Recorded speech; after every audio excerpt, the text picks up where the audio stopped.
नेत्र हैं निरुक्तम श्रोति मुच्यते। निरुक्त शास्त्र भगवान के कान हैं। छंदः पादौ वेदस्य। छंद शास्त्र भगवान के पैर हैं। मुखम व्याकरणम स्मरे। भगवान का मुख व्याकरण है। ये 6 शास्त्र हैं और इन 6 अंगों के सहित 6 शास्त्रों के सहित जो वेद का अध्ययन करने वाला निगम करने वाला ब्राह्मण है, कहते वो साक्षात ब्रह्मा के समान इस पृथ्वी पर पूजित होता है। तास्मात् संगम में भिक्षैव ब्रह्मलोके महीयते। उसका दर्शन करने से भगवत दर्शन का फल प्राप्त होता है। ऐसा जो 6 अंगों के सहित वेद का अध्ययन करने वाला, उस पर जीने वाला है, जिसका ऐसा आचरण है।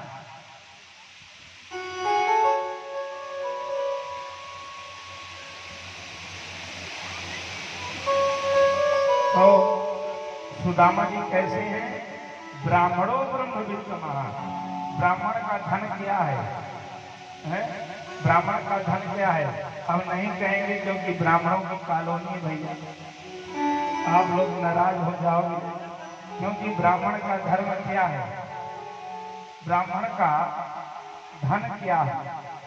ब्राह्मण का धन दुकानदारी, जूता चप्पल की दुकान आदि, इस प्रकार के जो ब्राह्मण का धर्म नहीं है। ब्राह्मण का धर्म क्या है? बोले स्वाध्याय करना और स्वाध्याय कराना, उपदेश देना, सबको ज्ञान देना, सबको सत्मार्ग पर लगाना, सबको उसके धर्म पर प्रतिष्ठित करना, ये ब्राह्मण का धर्म है। क्योंकि ब्राह्मण गुरु होता है। ब्राह्मण जन्म से श्रेष्ठ होता है। पर किसी ने एक श्लोक बनाया, उसमें लिखा है कि जन्मना जायते शूद्रः संस्कारात् तुज उच्यते। वेद पाठी भवे विप्रः ब्रह्म जानाति ब्राह्मण। पर जो व्याकरण जिसने पढ़ा है, जिसने 6 शास्त्रों का अध्ययन करने वाला है, विद्वान है, वो खंडन करेगा इस श्लोक। क्यों? क्योंकि इसमें लिखा है जन्मना जायते शूद्रः। जन्म से सब शूद्र होते हैं। अब बताइए ये संगति होगी कि जन्मना जायते शूद्रः, जन्म से नहीं। अगर यह बात मान ली जाएगी कि जन्म से सब ऐसे होते हैं, तो विवर्ण व्यवस्था ही खत्म हो जाएगी। यथा काकात जाति मात्रेण काकित्वम्। जैसे कौवा के द्वारा जो संतान होगी, बालक होगा, अंडा होगा, उससे कौवा होगा, सुख से सुख होगा। ऐसे ब्राह्मण से उत्पन्न ब्राह्मणी के गर्भ से ब्राह्मण ही होगा। इसलिए जन्म से ही जन्मनः जाति, यहाँ जन्म से ही जाति का रूपण किया गया है। ब्रह्म जानाति ब्राह्मण।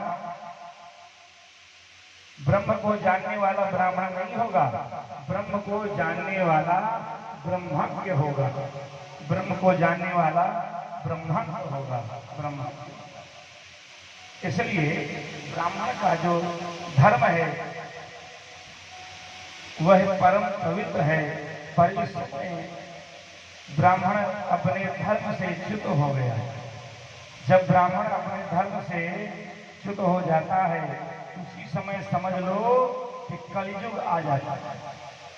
क्योंकि युग का निर्माता ब्राह्मण है। जब ब्राह्मण ध्यान में प्रतिष्ठित होता है, तब सतयुग होता है। जब ब्राह्मण अग्निहोत्र में प्रवेशित होता है, तब त्रेता होता है। जब ब्राह्मण उपासना में प्रवृत्त होता है, तब द्वापर होता है। और जब ब्राह्मण इन सबको त्याग देता है, तब कलयुग आता है। इसलिए युग का निर्माता ब्राह्मण है। संसार का मुखिया ब्राह्मण है। इस शरीर की पहचान किससे है? मस्तक से। शरीर की पहचान किससे है? मस्तक से। अगर मस्तक हटा दिया जाए तो धड़ की कोई पहचान नहीं, घर वाले भी नहीं पहचान पाएंगे कि ये अपना है कि पराया है। अगर मस्तक है तो पहचान जाएंगे कि कौन किसका पुत्र है। तो ऐसे ही शरीर में ये ब्राह्मण है। मस्तक कौन है? ये ब्राह्मण है। और ये भुजाएं क्षत्रिय हैं। और ये क्या है? बोले वैश्य। और चक्र कौन है? जिनको शूद्र कहते हैं। शूद्र का अर्थ घृणित नहीं है। शूद्र मने होता है जो परम शुद्ध है, जो सीधा साधा है, उसे शूद्र कोई घृणित नहीं है। उसको हरिजन कहते हैं। हरिजन मने जो भगवान का प्यारा है, उसे कहते हैं। ब्राह्मण के लिए बहुत नियम है, पर चतुर्थ वर्ण के लिए कोई नियम नहीं है। कोई नियम नहीं है। अगर वो यज्ञशाला में परिक्रमा लगा ले, झाड़ू लगा दे, तो जो बैठकर भीतर स्वाहा कर रहा है, जो मंत्र बोल रहा है, जो फल उसे मिलेगा वही फल झाड़ू लगाने वाले को मिल जाएगा। ऐसे नहीं होता है। इसलिए यहाँ जाति व्यवस्था का कोई विरोध नहीं है, क्योंकि ये चारों भाई हैं। चारों भाई हैं। अगर मस्तक खराब हो जाए तो भीतर फिर सब खराब। बताओ, खोपड़ी खराब हो जाए तो फिर काम चलेगा? काम नहीं चलेगा। और खोपड़ी ठीक हो तो सब अंग काम करेंगे। पर वर्तमान समय में खोपड़ी खराब हो गई। ब्राह्मण पीने लगे, अखाद्य खाने लगे, मांस खाने लगे, मदिरा पीने लगे, जो नहीं करना चाहिए वो सब करने लगे। जितने कुकर्म है सब ब्राह्मण करने लगे। इसलिए जब ब्राह्मण अपने धर्म का त्याग कर देता है, च्युत हो जाता है, उसी समय संसार का जो वर्ण व्यवस्था है बिखर जाती है।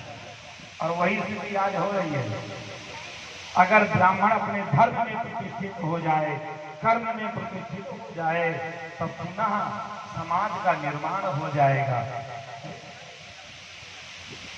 इसलिए बहुत जरूरत है। पर श्री सुदामा जी महाराज ऐसे परम कर्मनिष्ठ, धर्मनिष्ठ, परम पवित्र ब्राह्मण। तो ऐसे सुदामा जी का चरित्र। पर इनकी जो पत्नी है सुशीला, सुशीला उनके मन में कभी कभी आता है कि मेरे घर में कुछ नहीं है और मेरे घर में भी कुछ ऐसा हो जाए कि कम से कम एक टाइम तो दाल रोटी चलती रहे, पर घर में कुछ नहीं, एक मुट्ठी आटा भी नहीं।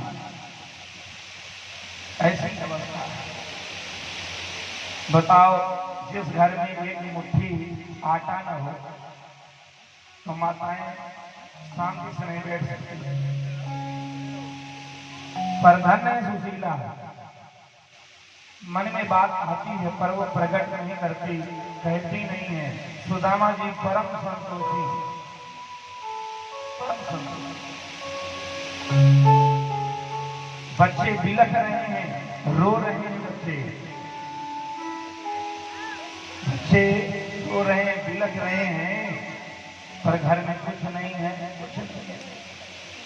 सुदामा जी से सुशीला ने कहा कि क्या करें, बच्चे बिलख रहे हैं, रो रहे हैं, पर कुछ है नहीं, क्या करें।